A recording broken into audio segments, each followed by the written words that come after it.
As a child, we all long for a hero. As a society as a whole, we search for that leader that can be our hero. But as we mature and as we grow, it dawned on us that the hero is inside every one of us.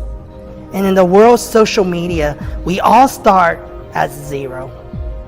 And slowly we search deep within ourselves to find who we are. And we have that moment of truth where we embrace that the hero that we've been searching for has been there all along. It is living deep inside of every one of us.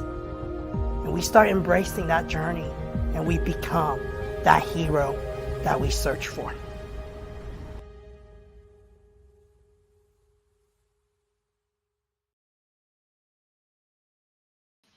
Hey everybody, good morning and welcome to episode 37 of Zero to Hero. We are coming to you on a special edition Friday here. We've got a great guest lined up for you. We are going to be joined by the founder of SafeRise LLC. His name is Darrin Porch. Let's go ahead and bring him in. Darrin Porch.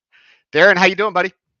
I'm doing great. How are you today? Oh, I'm doing fantastic. Thanks for asking. So before we get into all of this, what is SafeRise LLC? What do you guys do?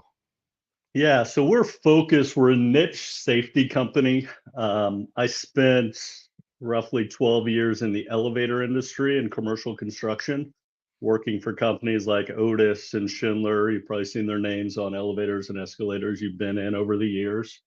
And as part of that, there are always small little niche elements that weren't well addressed in regards to the construction process tied into elevators and safety during the construction process. So when I thought about starting a company and what I wanted to do, it was focusing on those niches where there was opportunity that was kind of falling through the cracks. And creating some engineered solutions that general contractors could utilize to make their job site safer and address other key elements like waste and other issues like that. And so we brought forth some products, did some product development, took some ideas from overseas, and brought in prototypes, made modifications, spent about a year working on that before we went to market roughly 7 months ago now.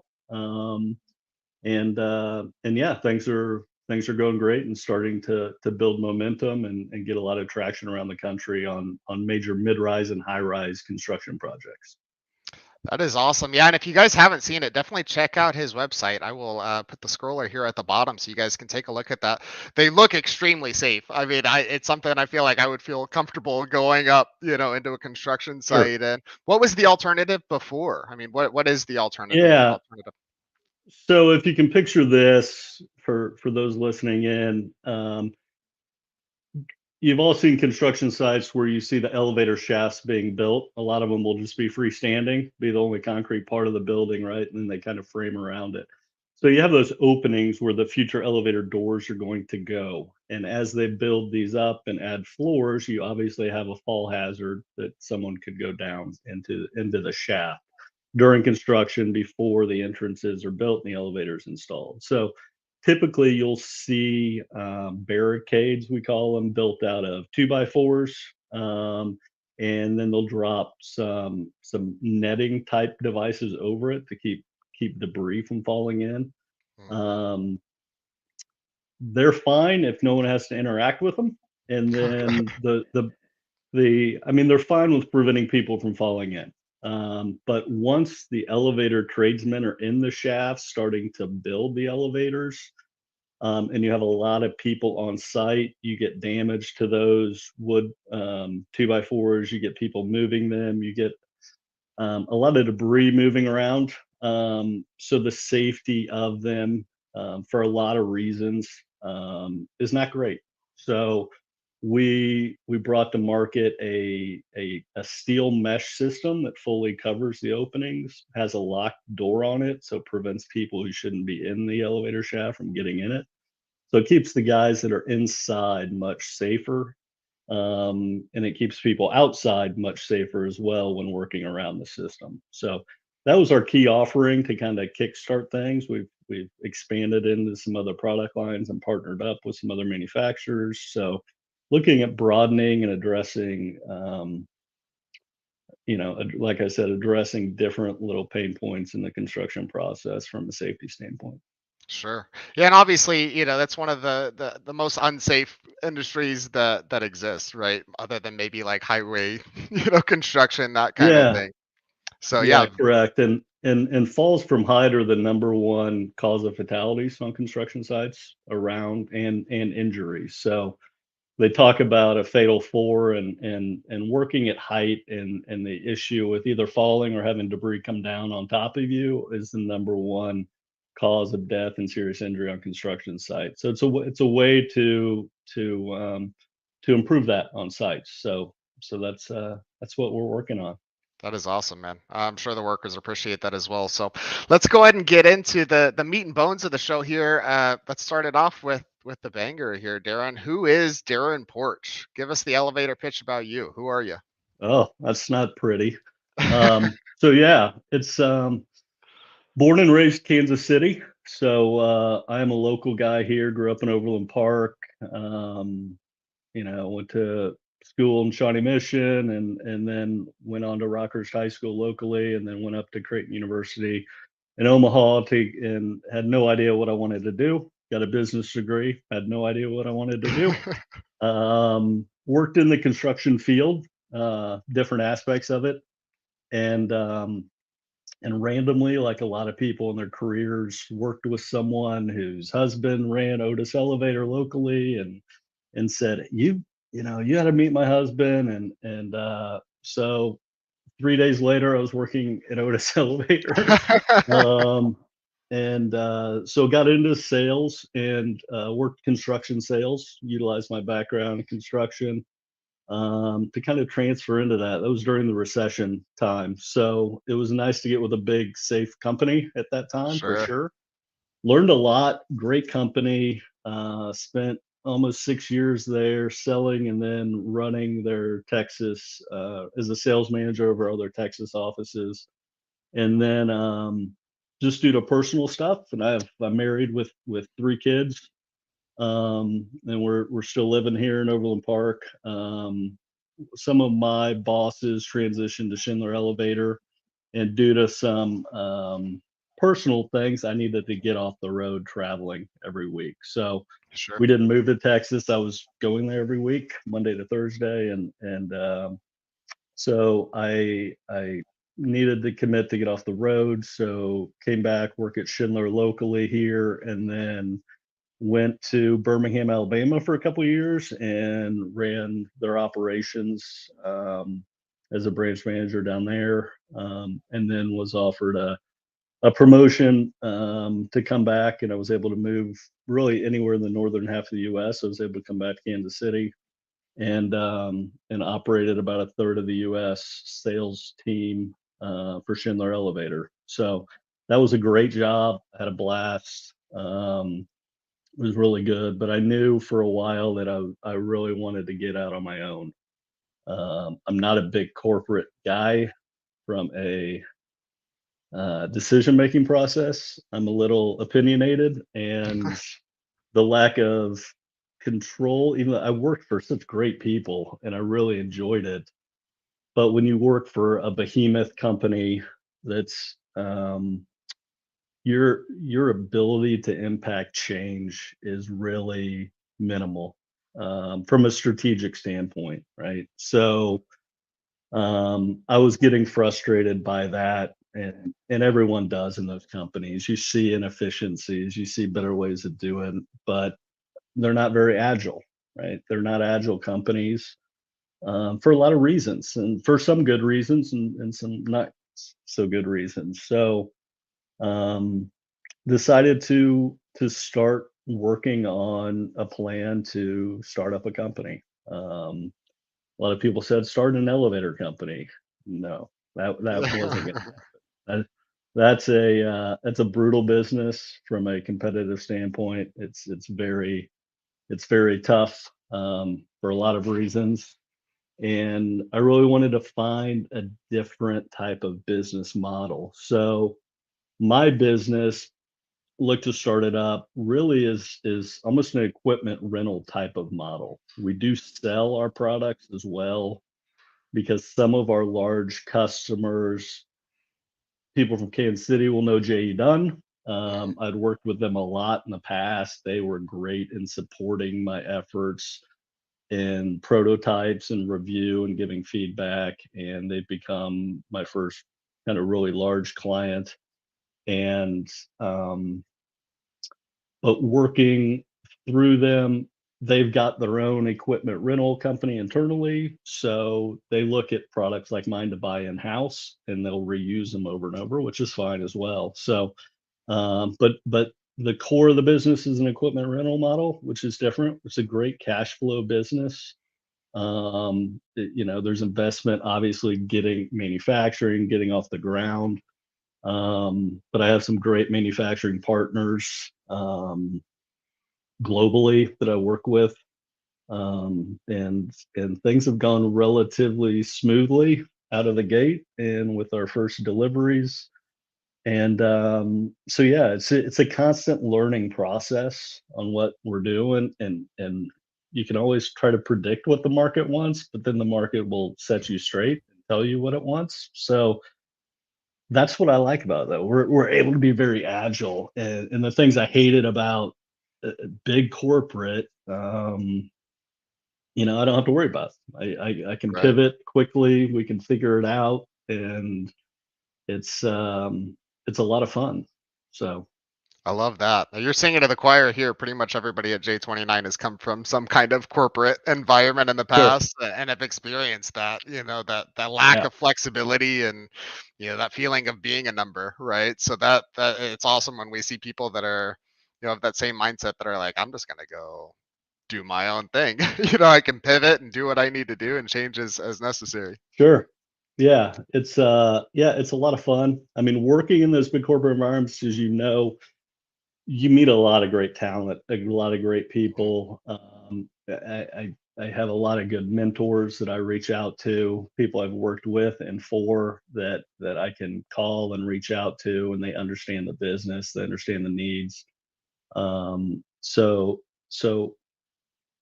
being coming from that environment and being at the age I am, I'm 47. Um, it's doing this in my 20s, I would have fallen on my face, and I did Sure. fall on my face in my 20s. So, Sure. um, knowing everything as you get older, it's just seeing and being through things that allow you to be better prepared, understand what you're walking into, um, or a greater percentage of what you're walking into than you do when you're younger.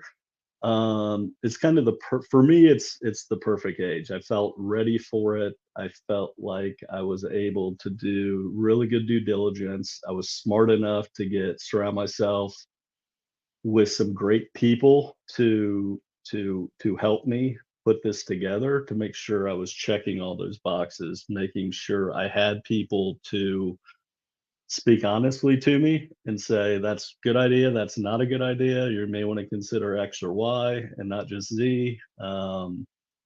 And I've been blessed to have those people. I have some very successful people in my family, that have been entrepreneurs. I've got people from my previous career, and I've hired, um, fractionally some great people. I have a great fractional CFO that I brought in to help me build business plan, help me plan it all out, and then put together a great team of people.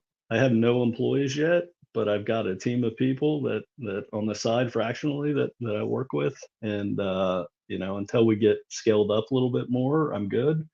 And they've just been phenomenal. So, um, the key for me and I knew it. I know my weaknesses. As you get older, they become clear. You can only BS yourself for so long, Right.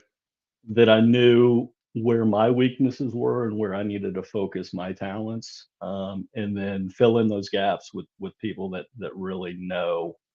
and can help me along the way where I'm not strong. So for me, that's been the key getting this going. So I'm not worried about those things I'm weak at. I've got people to focus on that for me. And then I can focus on what I do best, and that's to go grow the business. There you go. There you go. Yeah, and it is hard in your 20s to have that emotional maturity to say this is what I'm weak at, right? This is where I need help. Yeah, This is where, I can utilize some of the resources outside. So, and then the other thing is that I don't know if you follow Gary Vee or listen to Gary Vee, but if sure. you do, Absolutely. yeah, you've got a ton of time left, right? That's one of the big things that Yeah. he always preaches is, hey, it doesn't matter when you're starting over. 57, 67, you've still got 10, 20, 30, 40 years left to build this massive empire that you want to build, so it's never too late, you know. No, and it's funny. I mean, people. I mean, we see in the news all the young people starting, right? Because you see tech companies, right? And Hmm. it's kind Hmm. of a young person, or it was a young person game for a long time. It still is. But now that tech market's matured, you're seeing older people that start companies all the time. And when you look at the studies on who's successful starting companies, it's not people in their 20s. Right. They've got great ideas, but they don't know how to put a business together. It's pretty rare. It's people that are in their 40s to 50 that have that experience to know, because you gotta, I mean, it's harder personally, it's harder to start a company when you're older. You've got family, you got kids, you got Hmm. commitments. Financially, I had a great job. I made really good money. And to walk away from that, um, you better know what you're doing, Hmm. and you better have a support structure. You better people that support you in that. I've got a great wife and who supported me to do that, because we laid it out and did all the due diligence, because it's a lot of risk. I mean, it's Hmm. still risky. Is as much as confident as you are, you don't know until you get it out there. And I did as much of that as I could before before I exited my job, um, to where I had a high level of confidence that it was going to work. Um, but it's not easy to walk away from those paychecks and Sure. security. So been a, Absolutely. it's been interesting. Massive risk. Would you say it's been worth it so far? 100%. Love Yeah, it. I 100%. love it. Yeah, it seems like It's you're off to a great start, 7 months in, and obviously you're getting yeah, attention and some big players are working with you, which is fantastic. What more can you ask yeah. for? It never goes as fast as you want it to go, right? Right. I Sure. mean, but it's playing out as I thought it would, just a little slower. Sure. And that's just the salesman in me that, goes 100 miles an hour with that, expecting everyone to jump on board.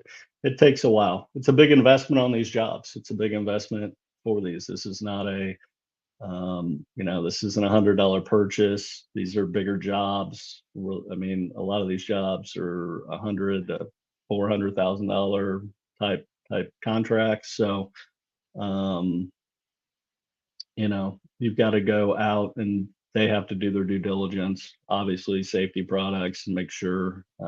But yeah, we're getting there. It's So one of those things too. You can't really put a price on it, right? I mean, it's obviously you can because that's what I you're tell admitting them. you're selling them, right? But it's yeah, we're talking life and Yeah, well-being here, right. and prevention of Yeah, injury. I don't, if the company is not going to provide that kind of safety and security, it's probably not a construction company that I would want to work for. You know what I mean? yeah. There's always a business case to be done, right? So these companies that I focused on are all excellent companies. That's That's why awesome. because I know they value those things. It's important to them. Jadon's a prime example of that, and there are Mhm. many others that are great with their safety, and they're looking to be better. And when you present a new alternative, they understand it's better. Um, but it's got to make sense financially too, like everything in Absolutely. life. Of course. We can do a lot of things or better, but there's there's a dollar that has to go to it. They answer to clients, they have budgets. We've got to help them make the case.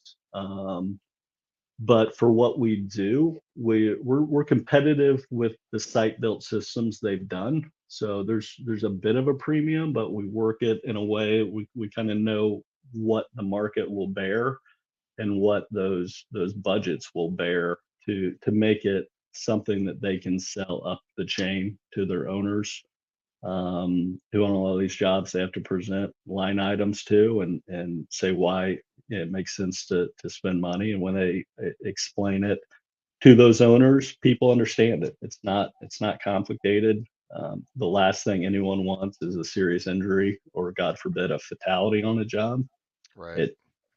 It shuts down your job. And if you think spending a handful of thousands of dollars to a new safety system is a lot of money, shut down a job for a day. It's Right. That clock is ticking. So yeah, so it's incumbent on me to help them to understand the product, price it correctly for them, and help support them in making the case for its usage. And we're seeing success with that.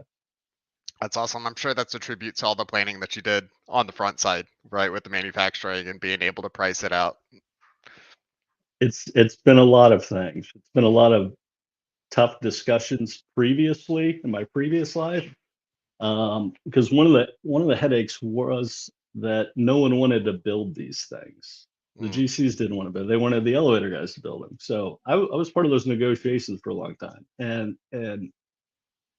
it created a lot of friction. Let's put it nicely like that. So okay. the construction world gets a little salty at times, and I said, "Hey guys, this is a solution. We don't have to get off on the wrong foot, and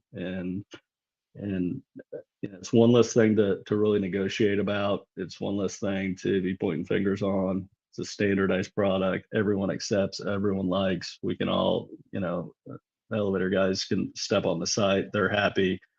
It's less concern for the general contractor, and let's move forward." So Yeah. um, it's one of those things as well. It's not. It was a process issue. It was a contractual challenge at times. So it was another one of those pain points. And typically in the past with the traditional stuff, they just throw it in the garbage at the end of the day. So look at a big building, it's a lot of lumber that goes out, it's a lot of plastic from the netting that goes out, and we're giving you a reusable product, gets rid of all of that waste. And that's something that keeps becoming more important every day in society, and especially on construction sites as well, trying to Mm, minimize the waste. So absolutely safer, and it's more environmentally friendly. I mean, it's it seems like a no-brainer to me. So, that's what um, I tell them. It's a no-brainer. Come on, guys. just let's get it going. So, Darren, obviously J29, we're a marketing agency. So, something we always like to ask about is your social media journey. So, tell us a little bit about the social media journey with SafeRise and how it's going for you. It's not good. It's my Okay. weakness. So, um, I do work on LinkedIn. For our business, a lot of people have a lot of contacts in there. Mhm. So it's a good way to immediately blast out to people what's going on. So the feedback from that's been really good. Got a standard website up. We're evolving so quickly in some product launches. We're due to really update that with some of the new products that we're getting into. So it's definitely a need that we should probably talk offline about, Sure. because that's one of those things. It's not my thing. And the best way to put a good face out there. We're an outbound company. We're not an inbound, but there's a balance to that, right? There's a lot of people that will go to that for technical information in our industry. So to really support that, even though it's not the inbound mechanism, it's used as a reference, in support of our outbound sales efforts. So it needs to be better, and it's something we need to focus on and bring in some support on for sure. Yeah, and I'm glad that you bring that up about the inbound and the outbound, right? Obviously some social media, some companies are more focused on that inbound, right? Let's blast this out here. People will call us on that kind of thing. But we do work with a lot of B2B companies as well, where we're reaching out, right? We've got to reach out to make the sale, but if they've seen it before, right?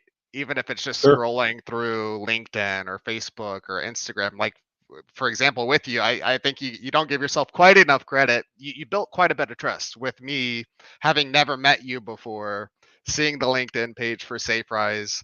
This is an awesome product. There's great descriptions on why to use it, how safe it is, the applications, everything Sure. like that. So, I think we could definitely talk about it later. But it's creating that trust. I think a lot of times with social media and brand recognition, right on the backside of that Yeah. as well. Sure.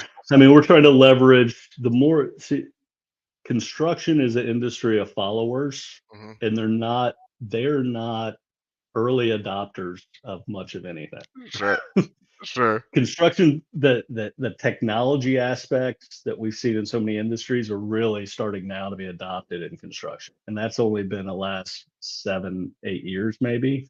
It is a very entrenched, slow to change industry in a lot of ways, and it's picking up steam because people are finally getting into more leadership roles that grew up more in the technology era. It was kind of a little before my time at 47, but the 30-year-olds who are moving into leadership now, it's and the products that have been brought forth is moving stuff quicker, I think, every day.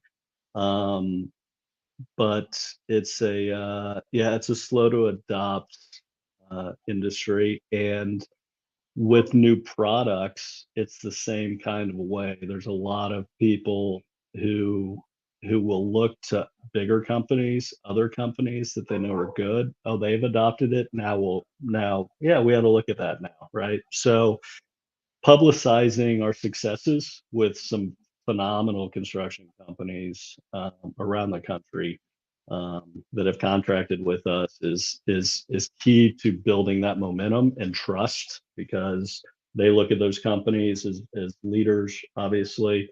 And if they're utilizing your product, it gives you, as a new company, right, it gives you a lot of credibility and builds upon that. So really important over the next 12 to 24 months that we really highlight those relationships, show the success, show the product installed, show the success, get um, comments from the field leaders of those companies where they're utilizing our product, recommending it, and really pushing the publicity of that out to the market, and to other decision makers is going to be a key way for us to continue to facilitate getting new partners out in the market.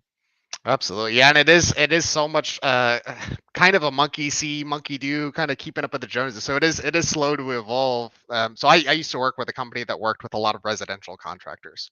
And I Sure. love talking to roofers, right? Because it's all standard Yeah. language. But the drones were a big thing with them, and Yeah. doing estimates with drones, right? And you're 100% right. It was so slow, to catch on. But once people started realizing, hey, I don't Yeah. have to get on a roof to give this estimate anymore. I can fly a drone up 100%. there, take a picture, and I can give you an accurate estimate based off of that. It was like, now everybody's got a drone. Every roofing Hmm. company out there, that's how they do their estimates now. So, yeah, that's Yeah. that's a really good point. Darrin, every superhero has a defining moment. What would you say yours is when it comes to your life and career? Oh man. Um, for me, it's been a negative, not a positive. So for me, it was failing in my 20s at starting a business. Um, and really, it was terrible. It was awful. And it haunted me for years, and it still does, but it provides motivation for what I do now to never let that occur again. Because I felt, and I know I let people down, and it was awful. So taking lessons learned from that really pushes me to do due diligence, to truly understand all the risk you're taking on, and minimizing that risk as much as possible, and motivating you to go out and really put 100% effort into it, because it takes work, and there's no shortcut to it. Um, so understanding all of those things, has allowed me to find success from that moment forward in what I've done. um, and it motivates me to this day to, yeah, I wish I could say it was some magical sale that just lit my world up, but it was falling on my face. So going zero to hero, yeah, I hate to say I look at this, I'm like, I was never zero, but in my mind I was. So it's kind of funny that that's the title of the show, because in my mind, and maybe in some other people's minds, there was a time when I was a zero. um, and but really utilizing that, and that's a message I give everyone. Listen, we go through things. Just because you fail at something, if you don't learn from it, it's a wasted. But if you can learn from it and figure out why it was, for me, it was a lot of different things, and learn from it, and become better, and keep going. It's none of it's ever the end of the world. It always seems like the end of the world, right? Your Right. world's crashing down. It's not. It's not. The sun comes up the next day. But along with being better able to start a business in your 40s, as you age, you get perspective on things, and you don't have that when you're young. You don't have that stuff to draw from. But it's true. So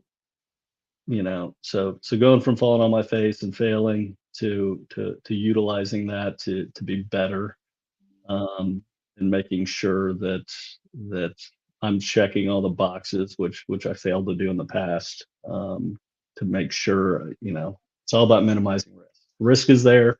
I'm going to be an entrepreneur. It's stressful. It's risky.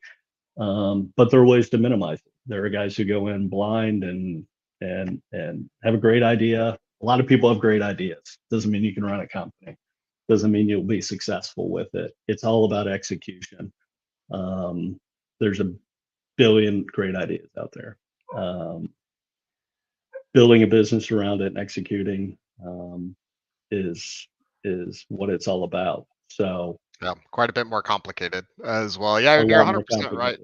complicated. It's risky crossing the street, right? It's Yeah, risky it being is. alive. I mean, but you can mitigate those risks by waiting for that crosswalk, right? Very Sure. similar in business. You're gonna assume some kind of risk, but the more that we can do on that front side, the less Yeah. of that risk actually comes on. And those failing moments, Darren, usually are what we hear are the defining moments. We personally, I live by a philosophy of you win or you learn, right? And it's Yep. oftentimes those learning moments that really make the difference for where that path is. The only thing that winning does Sure. is, create complacency, right?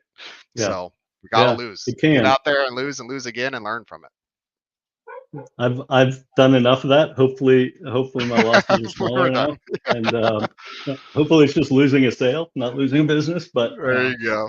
But yeah, so it's, yeah, and the message I get, I mean, it's that message, right? And that message, the most important thing I could have done that I didn't do when I failed was really utilize the resources that are available to you, and that's people. Mhm. Um, I'm on my own. I'm a one person business still, but I'm not alone. And when I failed, I tried to do it alone. And I don't know if it was ego or just being an idiot and being young, and not knowing any better. I think it was a combination of all of those things. But surround yourself with smart people and let them know what you're doing. The chances are they're going to point out major flaws, if they're there. So that was my message to everyone I talked about before I started, was tell me why this is a bad idea, please. You're not going to hurt my feelings. Tell me now, what am I missing? What am I not seeing? And that's the best thing that anyone can do trying to start a business. Really surround yourself with people that you can count on, trust, that are going to give you be very honest with you. Honest about your strengths and weaknesses, honest about your business plan, honest about the market that they know, and what they're seeing, and you can help mitigate some of that risk. Yeah, absolutely. And get out of the echo chamber, right? Like you were saying, find the people that 100%. truly care, that are going to keep Yeah, it real with you 100%. So, yeah, absolutely. which kind of leads into our next question. So, what are the attributes to you, Darren, that define a hero? Um, well, something you learn after falling on your face and failing is to be a little bit humble, right? Knowing your strengths, knowing your weaknesses. Um, if you want to be a hero, you're going to maximize what you're good at, and you're gonna figure out ways to fill in your weaknesses, whether it's with learning more yourself, which is imperative, but also with surrounding yourself with people that can do those things you're not strong at. And then it's all about treating it. It all comes to your customer and how you treat people, internally, externally. Um, it's being proactive with how you communicate. I work in the construction industry is like I said, it's a little salty. Well, It's ref and tumble. very straightforward. Mhm. In the best, and it's a moving target. It is These jobs are not simple. Supply chains, all that's going on with supply chain is not simple. Um, Jobs never go perfectly, um, but it's all about being honest with people. If there's a problem, just let them know. This is how we're going to try to mitigate the problem and overcome it as quickly as possible. And that all comes down to treating people the right way and being honest, with them, and then just working hard for it. If you work hard and you put in the effort, you know what you're doing, and you're honest with people, um, that's what it's all about. I mean, some of the best relationships that anyone will ever have in business, you talk to anybody, they're not built over, we've never had a problem together. We've never Mhm. had to overcome a problem, right? It's problems or opportunities, and I used to hate problems. I used to procrastinate. I used to not want to drive. I felt bad. And um, as you get experience, and I got a lot of experience in corporate America with delivering bad news. It was a great training base for that at times.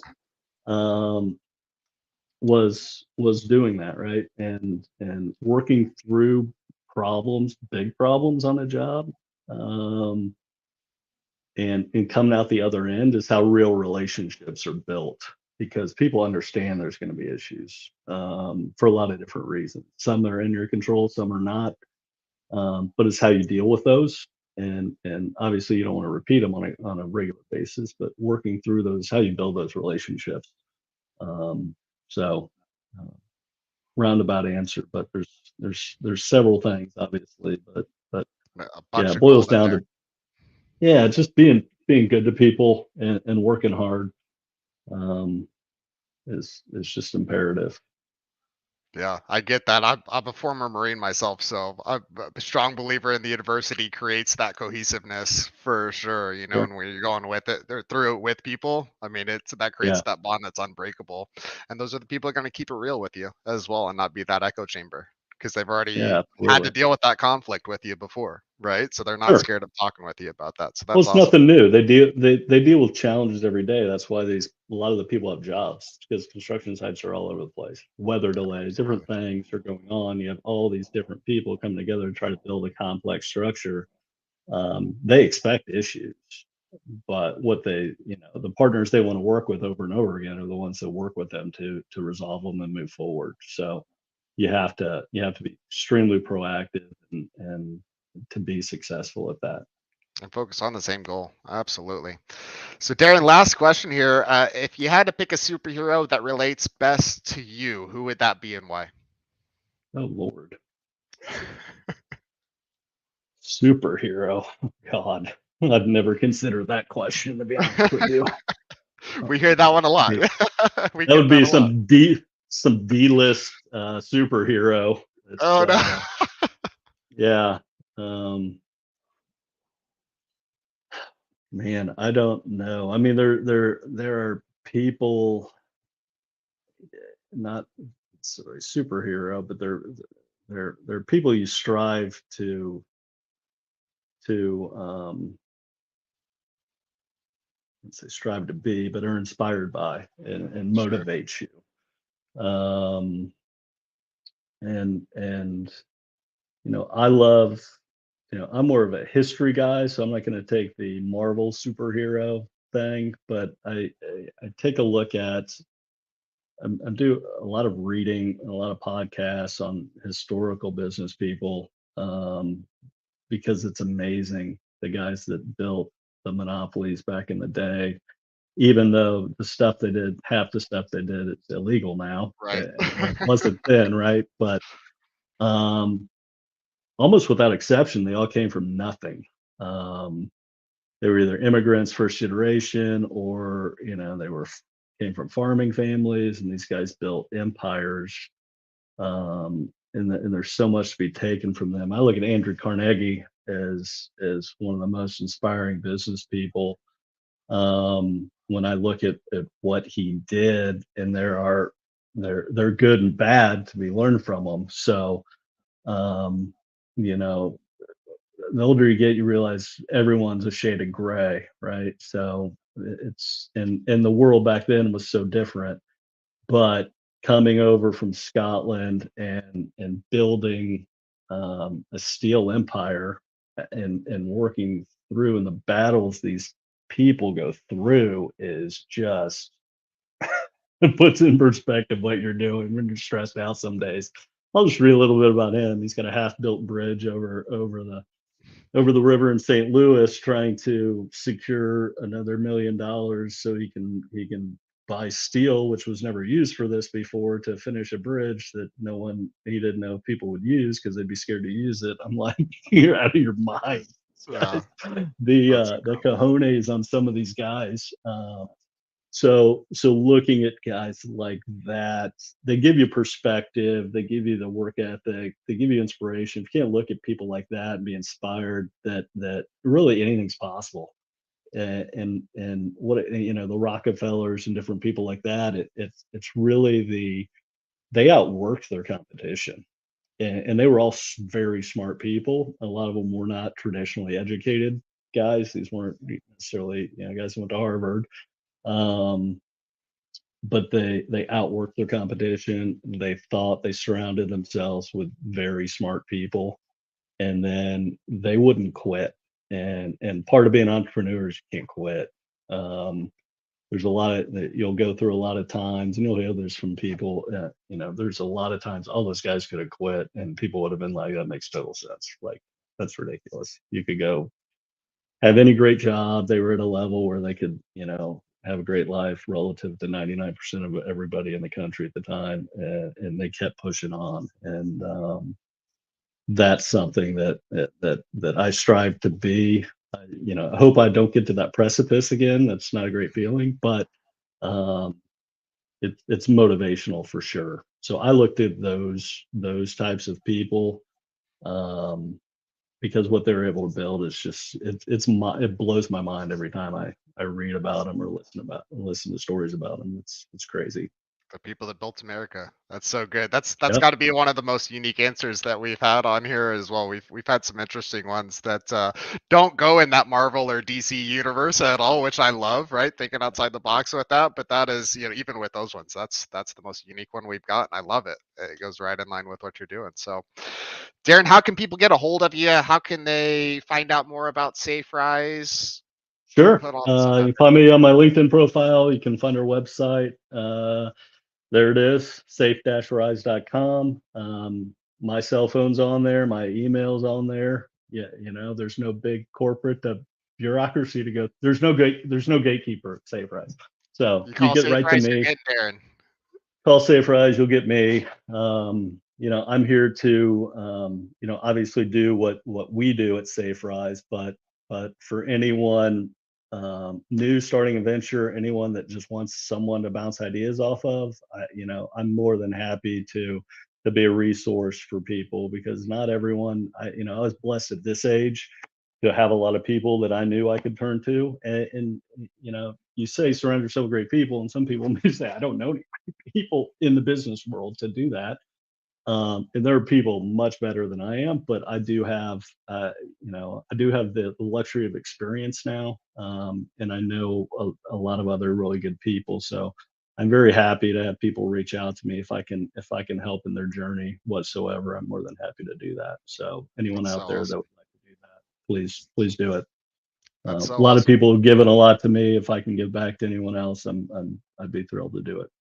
What a great resource. You young entrepreneurs out there, give Darrin a call, man. He'll help you out. That's so awesome. And a lot of people don't have the time or don't care enough to do that. So, Darrin, I appreciate it, man. Thank you for coming on the show, Got it. sharing your story with us. I love it, man. It was awesome. I appreciate it. All right, buddy. Take it. Have a good day. You too. Thanks.